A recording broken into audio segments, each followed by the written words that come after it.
At last. I have come 12,000 miles for this.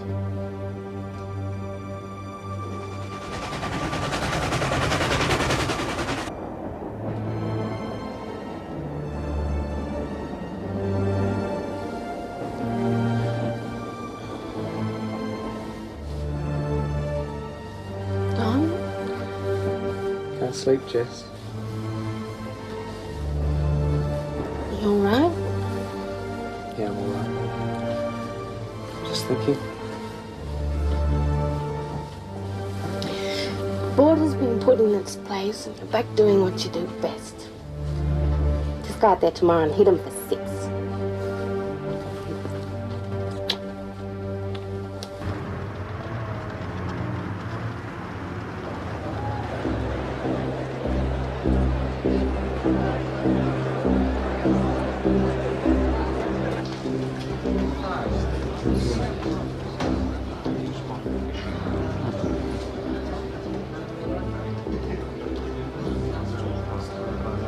Get ready, Bill. You'll be playing today. Oh, aye, Skipper. I'm sorry, Hedley. You'll be resting. I'm trying a pace attack. Glad you asked, Skipper. Why aren't you dressed? Frankly, Douglas, I wasn't sure I'd be playing. Of course you are. Sir Bradman is playing. Just get dressed, please, Cubby. You know I won't bowl to your leg theory field, don't you? Very well. Douglas? Douglas? You've changed the composition of the team That's right. without consulting me. There wasn't time to convene a meeting. Besides, it was a straightforward substitution. Well, boy, you're entering this match without a single slow bowler. Do you think that wise? I wouldn't have done it had I not thought it wise. Besides, I had to accommodate for the inclusion of Bradman in the team. This Bradman mania of yours could cost us the advantage we now hold.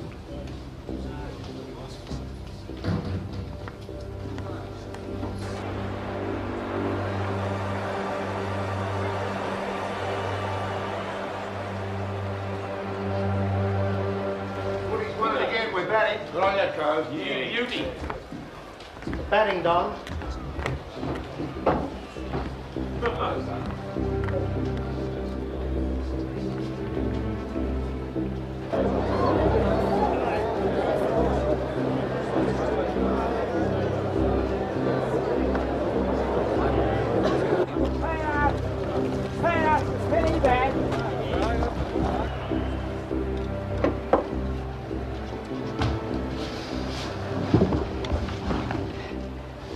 You're in my seat. Oh, terribly sorry.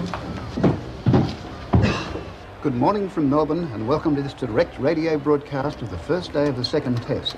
It's a fine day here and I estimate the crowd to be somewhere between 60 and 70,000 for this vital game. Australia won down on the series after England won the first test in Sydney.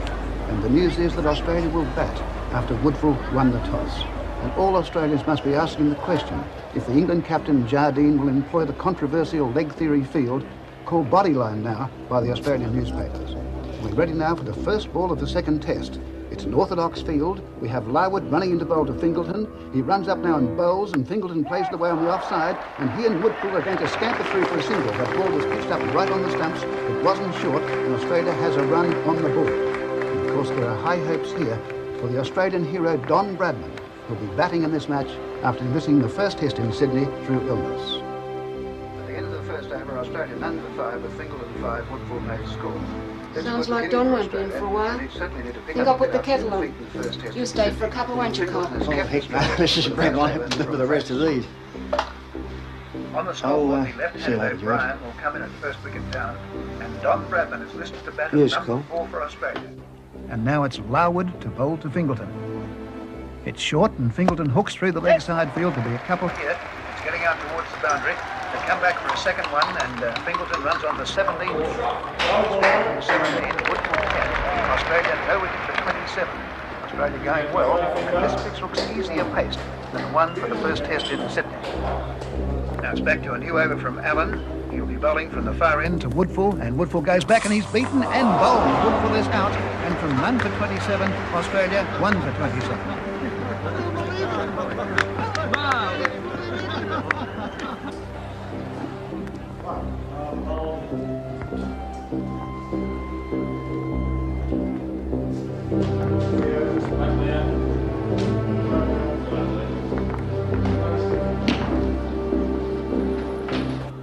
has put up a marvellous performance to date so far. He and O'Brien have continued to resist the fast bowling, and the Australian skipper, Bill Woodfull, has wisely used O'Brien to take the sting out of Larwood's attack before Bradman comes in. So the stage, therefore, is set for a major innings by Don Bradman.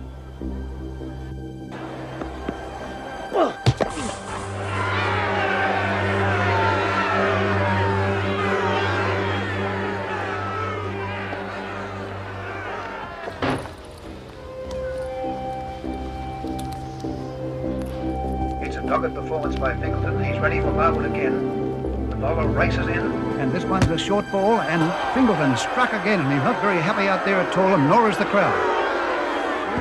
Bugger off.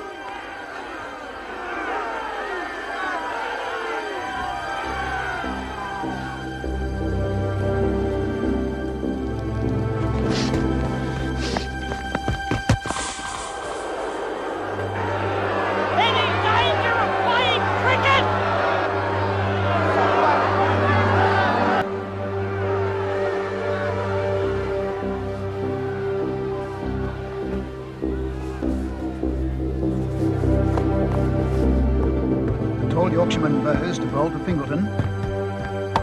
It's pushed away on the onside. They go for a run. Surely this looks like suicide. The fieldsman there is Wyatt. The return looks good. O'Brien must be run out. Yes, O'Brien has been run out for 10. Australia now 2 wickets down for 67, and the stage here is set for Don Bradman.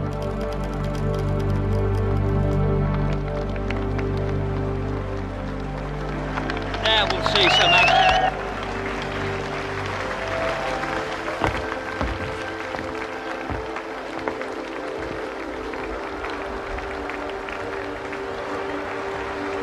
Works on.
Play has been held up for 10 minutes already because of the record crowd with their tremendous welcome to Don Bradman. He was applauded from the moment he appeared in...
Bill, Herbert.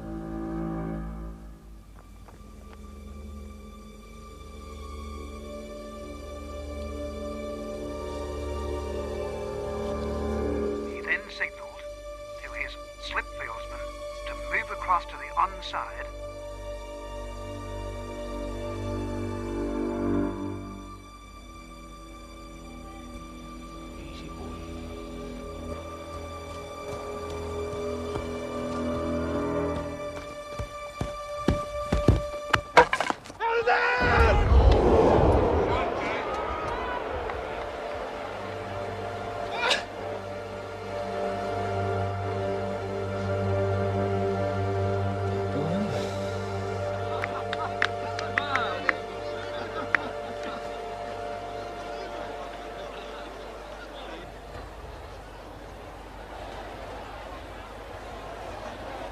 outside the off stump.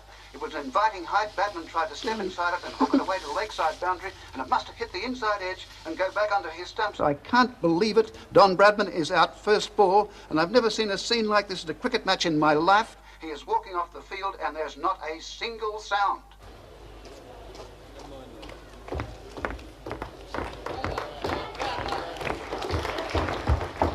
Don? I couldn't play another shot like that for £1 million. It could have happened to anyone. But it happened to me, Jessie. I've let them all down.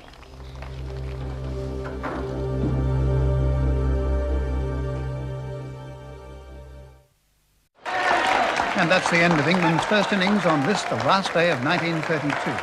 Australia leads England by 59 runs, Australia 228, England 169. We'll be back on Monday for the continuation of this exciting second test. Until then, I wish you all a happy and prosperous New Year.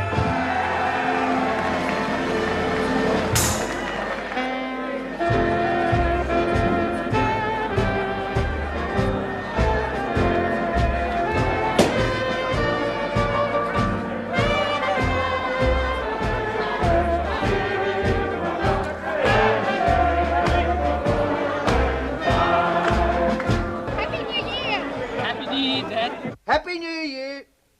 Now here's Mother.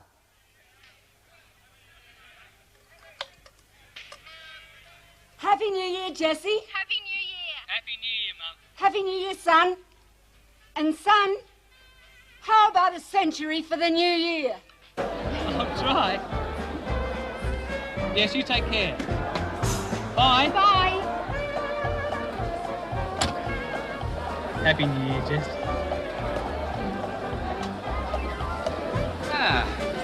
I don't think stop here. Hey, Happy New Year to you both. Happy New Year. You're being called for. Inside. They want you to give them the tune and they'll go in. Ladies and gentlemen, John Bradman, the master with the willow, the maestro of the ivory.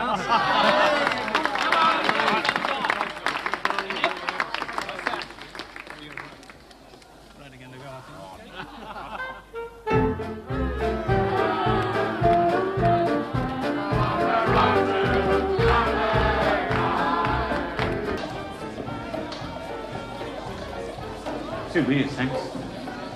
They only serve Australians here, mate. It's on me, Raymond. Thanks very much, Mr. Getting pissed tomorrow, you won't be able to do a round with a revolving door. Happy New Year. Yeah. No, happy New Year. Give us a shot, Harold. Aye, right. Two more, thanks. Schooners. It's nice to see our chaps enjoying themselves. As long as it doesn't affect their performance. Might help. If I may say so, Douglas, they've been under a lot of pressure. There's been some discontent. What about? The fact that we've contained Bradman? Of course not. But some of the lads feel you could be driving Larwood too hard. Has Larwood complained? No, he hasn't. And he won't, because he's a professional. He knows that he earns his money playing cricket. Yes, but the amateurs don't. Some of them are a little worried about our tactics. Oh, Gubby? Well, we all know that Gubby's a friend of Plum. Not just Gubby. There's the Nawab. It's about time His Highness learned that there is one man who decides tactics, and that is the captain. Any man, Royal Highness or not, who doesn't accept that, has no place in my team. Well, I'm just letting you know what the feelings are. I know, Bob. It's very good of you. I suppose that's what vice captains are for.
William, I think the man has won.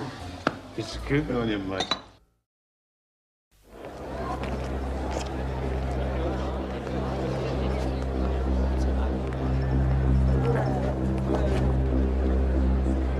Welcome again to the Melbourne Cricket Ground for the third day of play of this, the second test. Australia in a good position here, a commanding position in fact, and they could level the series at 1-1. In this huge amphitheatre, just a vast sea of faces, and it wouldn't surprise me if this wasn't a world record crowd for a single day of a test match. Despite that unfortunate and quite extraordinary duck by Don Bradman, Australia recovered well through some lusty hitting by the tail-enders to make 228. Then England made a good start, but they lost 9 for 61 through the bowling of O'Reilly and Wall. They skittled 9 batsmen between them. All the batsmen, I think for Australia, must have crossed fingers. In fact, all Australian supporters, because can their batting lineup consolidate in this match after their dismal performance in Sydney? And the eyes of the nation are on Don Bradman in particular. Not only does he needed to make runs, but he himself has felt it important to eradicate the memory of that first innings down.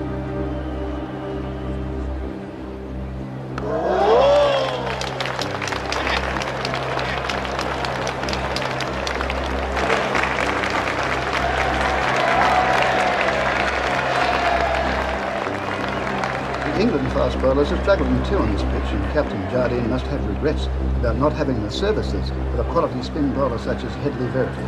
But we're watching now as Larwood comes in again to bowl to left-handed O'Brien. Larwood bowls, O'Brien's beaten, the off-stump goes comfortably out of the ground, and O'Brien is out.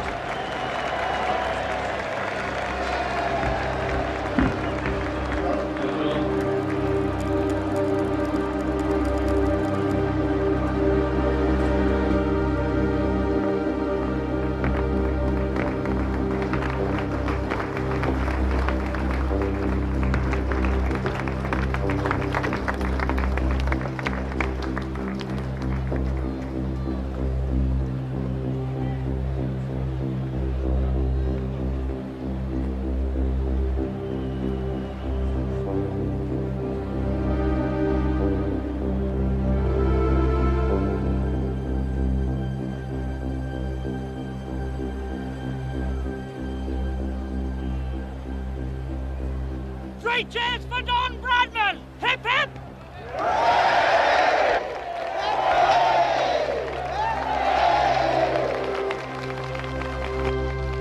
And it's an emotional welcome for Australia's greatest cricketer, the magnificent Don Bradman.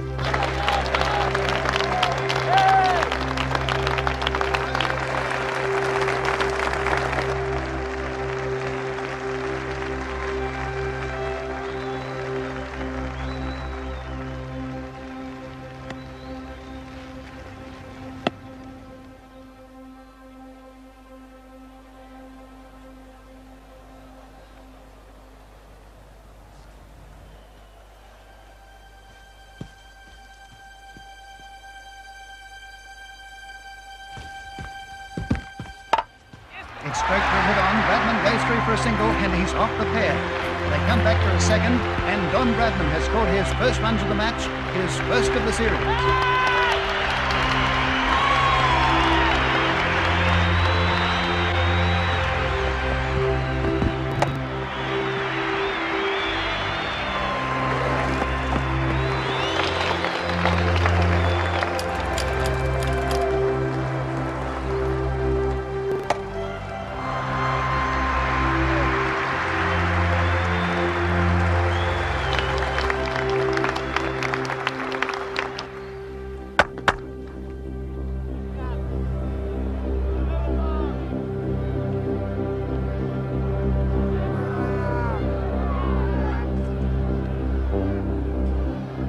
Douglas.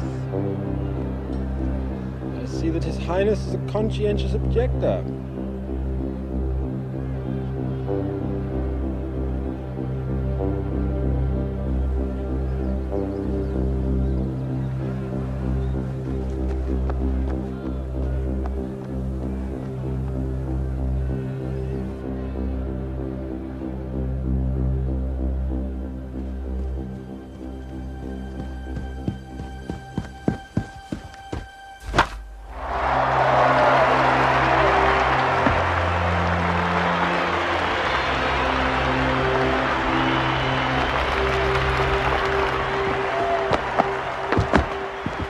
Yes!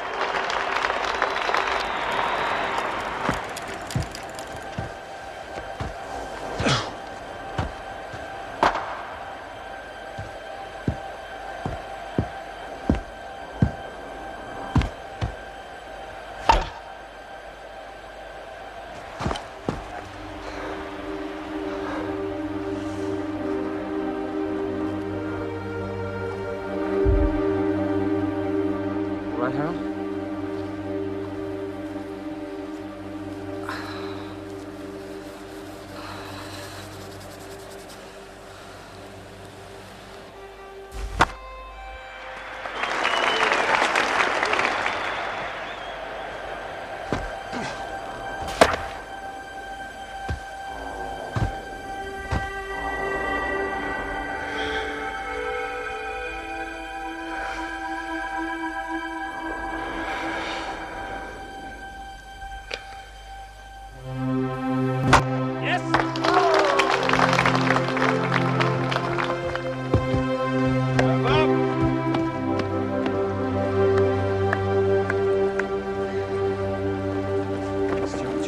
What's wrong? Skipper, I have to change my boot. It's split. Very well then, but hurry up. Right.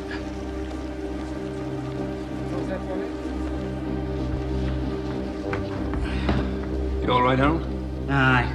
Bloody ground's as hard as concrete.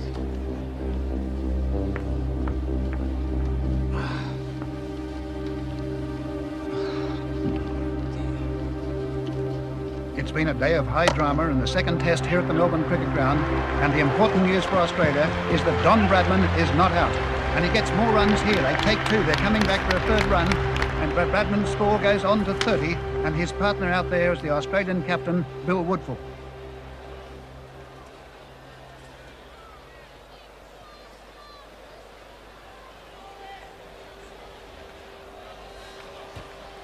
Barwood to bowl to Woodfull.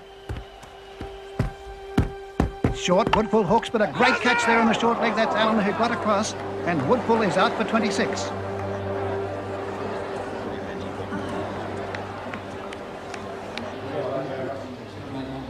Good luck now, bud. Good luck, thank you. And McCabe has been clean bowled by Allen for a duck.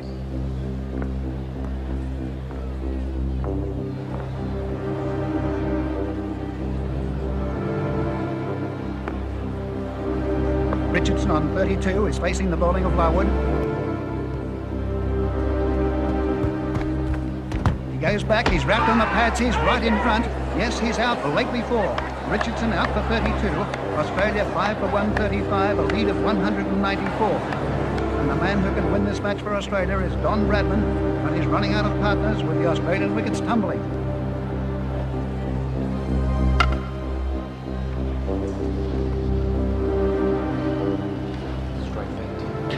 Bradman's sixth batting partner for the day, and he has the strike now against Bowes. Bradman is 83, getting closer and closer to that elusive century. But can he do it? It's not going to be all that easy. He has only the tail enders to support him, and they're known in cricket as the Rabbits. And it's Hammond with his medium paces to bowl to Wall. And he's bowled him. Yes, Wall is out for 3, and Australia 8 for 184. Larwood bowls to Bradman. He's on 96. He'll get runs here. They take a single. He goes to 97. They're coming back to the second run. And Bradman goes on to 98. But why did he take that second run? That was the last ball of the over. He'll lose the strike.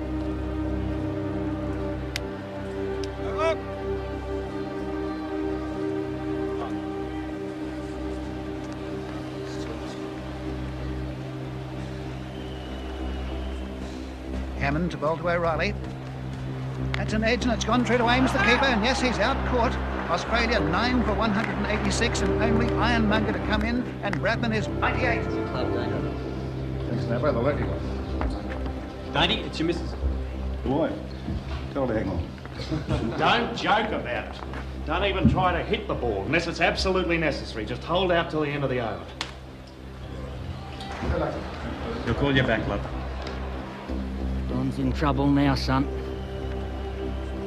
Not Dainty, not the ferret. Huh? Mr. Ironmonger doesn't look much like a ferret to me. That's what they call him. It'll be all right, son. I won't let you down. Well, most bowlers, you see, they can't bat to save their lives. They come in at the end of the innings, they're called rabbits. Now, Dainty, they call him a ferret because he goes in after the rabbits. Right arm over, 3 balls to come. 3.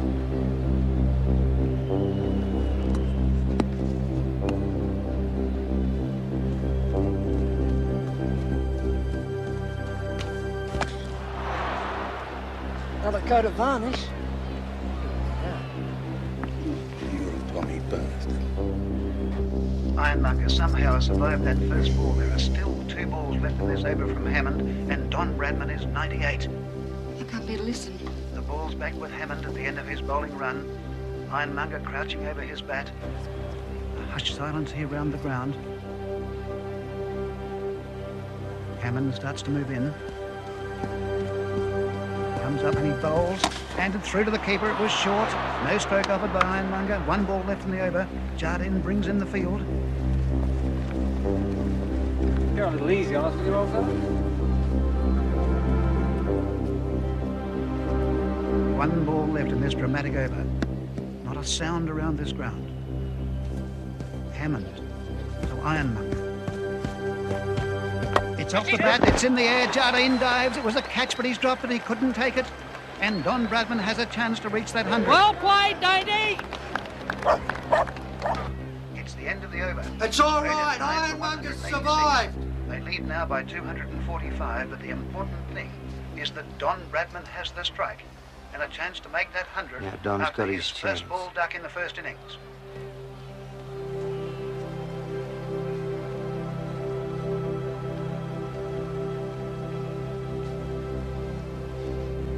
Bowl them short. Dig them in. Bowl them wide.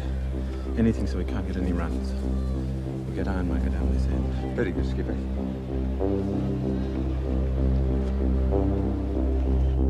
Bradman crouched down over his bat. The bowler is first.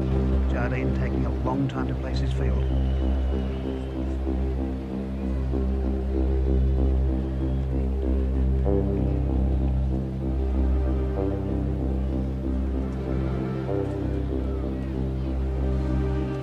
Goes to Bradman. He's pulled round the onside. There'll be runs here. He sets off for the first one. That takes him to 99. They're coming back now for the second. A chase there for Larwood, who's limping. They come back for the second one. That's Bradman's 100. He wants a third. Larwood has it just inside the fence. They're going for the third run.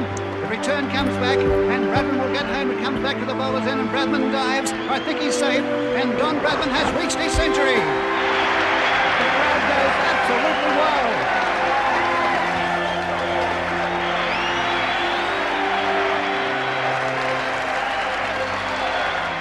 Don Bradman, 101 not out. Australia 9 for 189. One of the greatest centuries ever seen on this ground.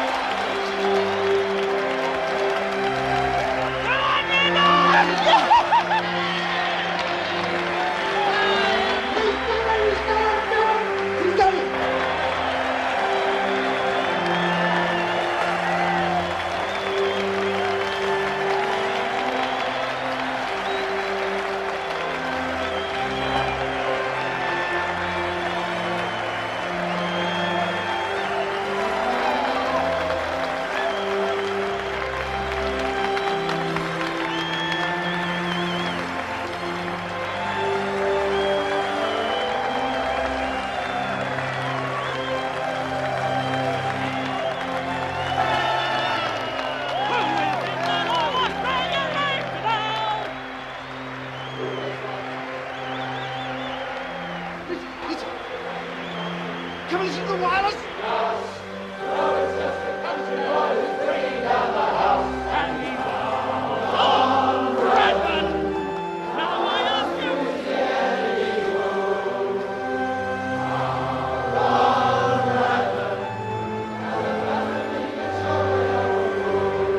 And just listen to this. Is he any good? Is he any good?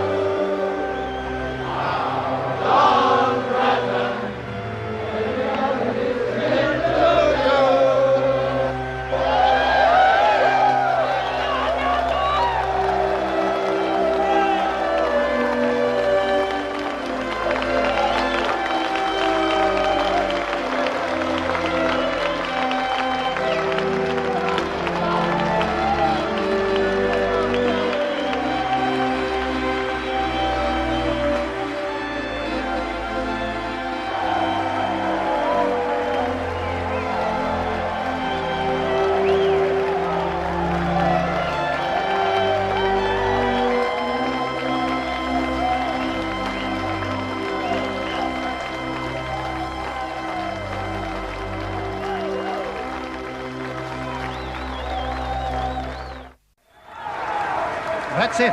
England all out for 139. That ties the Test series at 1-1.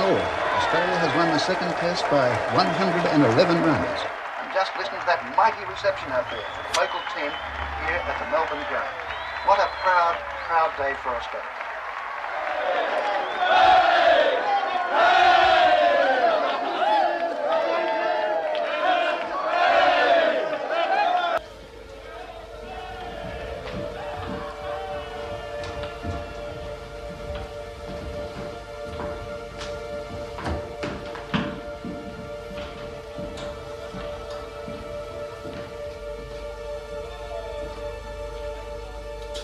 Are you coming to congratulate the Australians?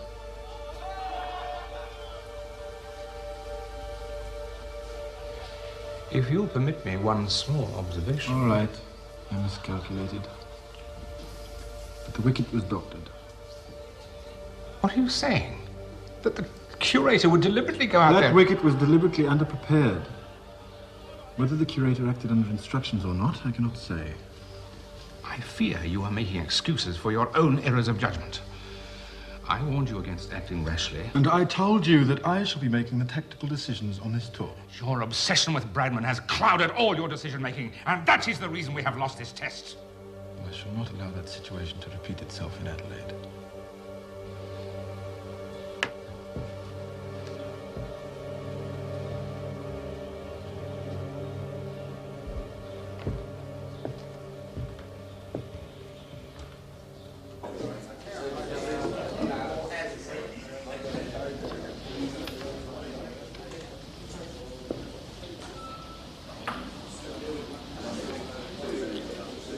Excuse me, Mr. Jardine.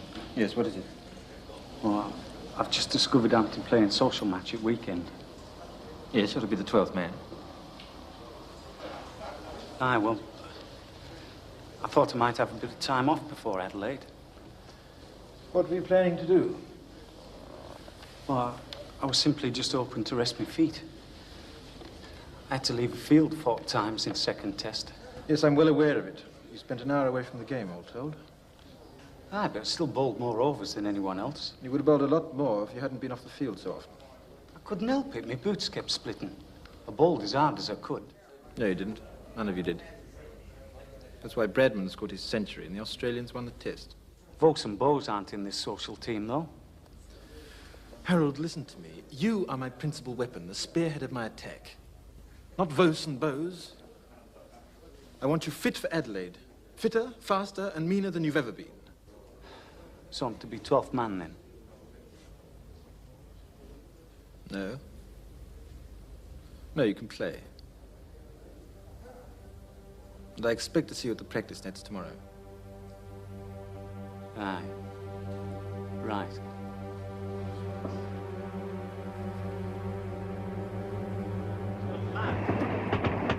Start raving mad.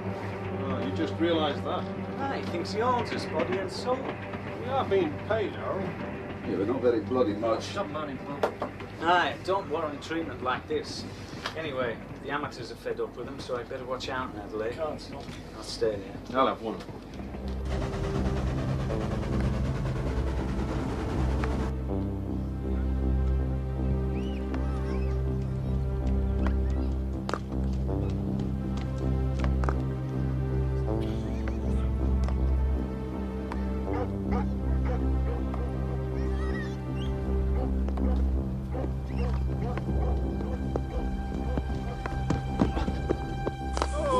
Like tossing a cake of soap. Knock that beach ball off his nut, Harold!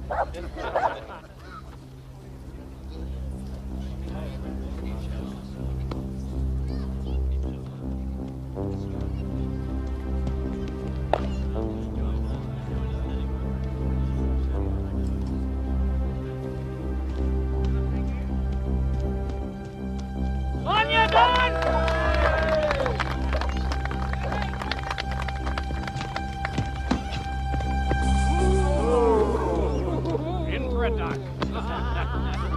Well bowled, Harold. Good night, fellas.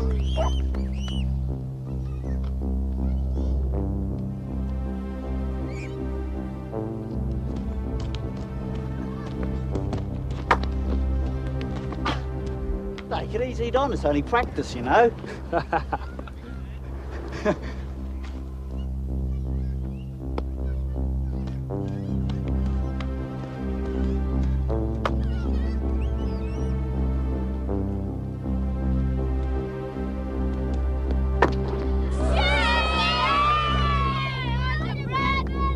Hey, fancy cat. Have a look at the boy next to you. He'll show you how it's done. Did Mummy call you, son? Want it on the phone, are ya?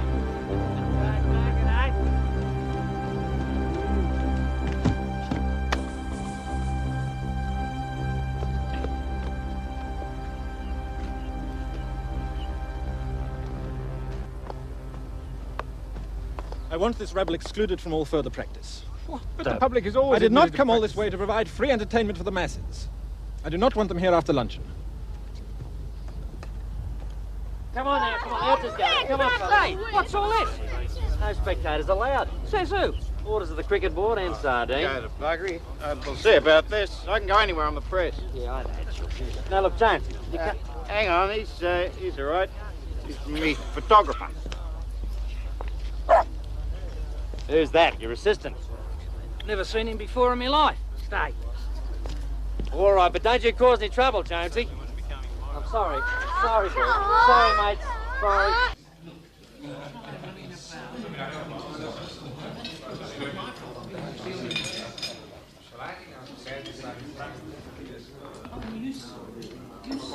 Douglas, there are some members of the press outside who want a statement. Practice is for the players, not for the public. I certainly don't wish to speak to the press about it. My dear chap, we cannot afford to risk any further bad blood. We have already come under attack for our tactics on the field.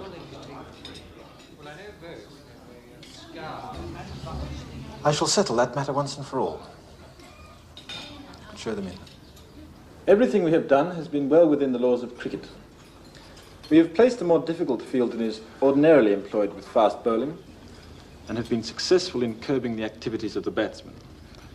But I can assure you that there is nothing new in the stratagem, nor any graver danger than in any other. Bull. It has been successful so far, and Mr. Warner and I hope that it will go on being successful.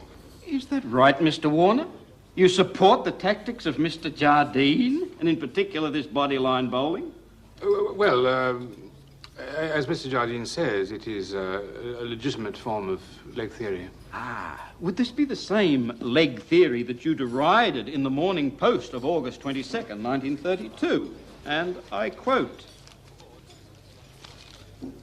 "These tactics should be deplored. With 5 men on the leg side, the balls were short-pitched and frequently bounced head high and more. If all fast bowlers were to adopt these methods, there would be trouble and plenty of it. This is not bowling. Indeed, it is not even cricket." Now, in light of that article, Mr. Warner, would you say that you describe the current English attack to be cricket? Well, the circumstances were entirely different in London, and... Oh, how different? Well, If you'd researched a little further, Mr. Cooper, you would have discovered that I was playing in that match, and I faced that leg theory field. The circumstances then, as Mr. Warner correctly points out, were completely different. Oh, would you care to define the difference, Mr. Jardine? No, I would not. Customers and the people of Adelaide, I welcome you all, and we hope that your stay in our fair city will be indeed a happy one.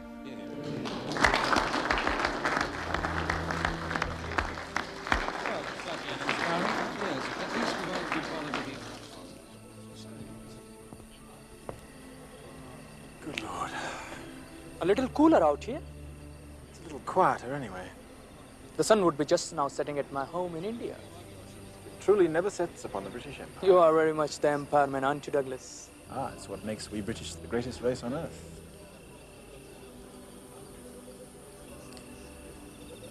We must all have the courage of our convictions. Do what we think best. But we must play the game by the rules too. By the rules, yes, but also to win. Winning is everything to you, isn't it? No, Patty. But I see no honor in defeat. What do you want of me, Douglas? Simply your support on the field. The field of honor? I cannot play your way, Douglas. I'm your captain. Surely you'll agree to abide by my decisions. If I can't? Then I should prefer it if you didn't play at all. Then that is how it must be. I cannot play your way, Douglas, my friend. You will never play Test cricket again.